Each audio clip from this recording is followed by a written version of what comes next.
and many of them have life-threatening conditions. As Greater Manchester Police confirmed earlier today, the perpetrator was Salman Ramadan Abidi, a 22-year-old who was born and brought up in Britain.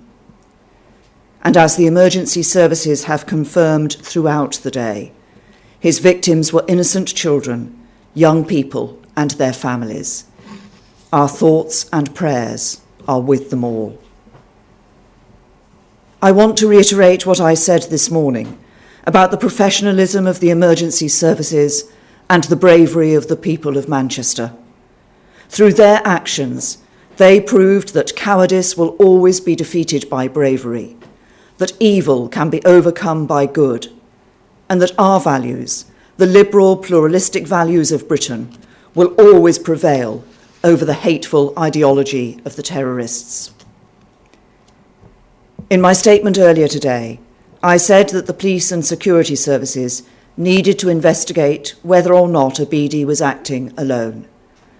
Those investigations continue, but the work undertaken throughout the day has revealed that it is a possibility we cannot ignore, that there is a wider group of individuals linked to this attack.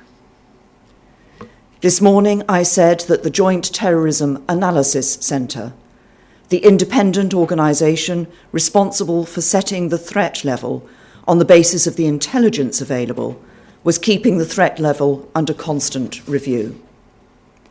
It has now concluded, on the basis of today's investigations, that the threat level should be increased, for the time being, from severe to critical. This means that their assessment is not only that an attack remains highly likely, but that a further attack may be imminent. The change in the threat level means that there will be additional resources and support made available to the police as they work to keep us all safe. As a result of JTAC's decision, the police have asked for authorisation from the Secretary of State for Defence to deploy a number of armed military personnel in support of their armed officers.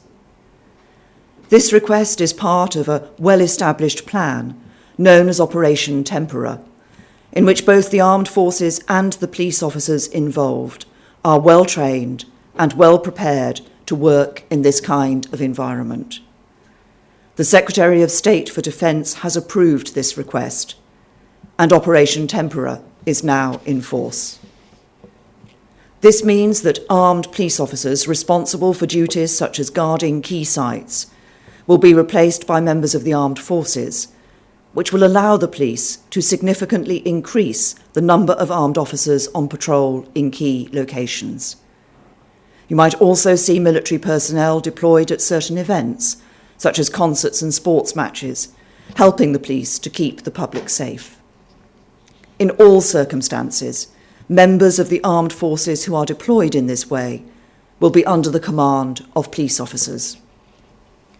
Precisely how the military and armed police officers will be deployed is an operational decision for police commanders, and Assistant Commissioner Mark Rowley of the Metropolitan Police will be making a statement giving further details at New Scotland Yard later this evening. In the coming days and weeks, there will of course be many events hosted up and down the country. The police will work with the organisers and hosts of these events to come to a judgment about how they can go ahead while making sure the people who attend them are safe and secure. I do not want the public to feel unduly alarmed. We have faced a serious terrorist threat in our country for many years, and the operational response I have just outlined is a proportionate and sensible response to the threat that our security experts judge we face. I ask everybody to be vigilant and to cooperate with and support the police as they go about their important work. I want to end by repeating the important message I gave in my statement earlier today. We will take every measure available to us and provide every additional resource we can to the police and the security services as they work to protect the public. And while we mourn the victims of last night's appalling attack, we stand defiant. The spirit of Manchester and the spirit of Britain is far mightier than the sick plots of depraved terrorists. That is why the terrorists will never win, and we will prevail.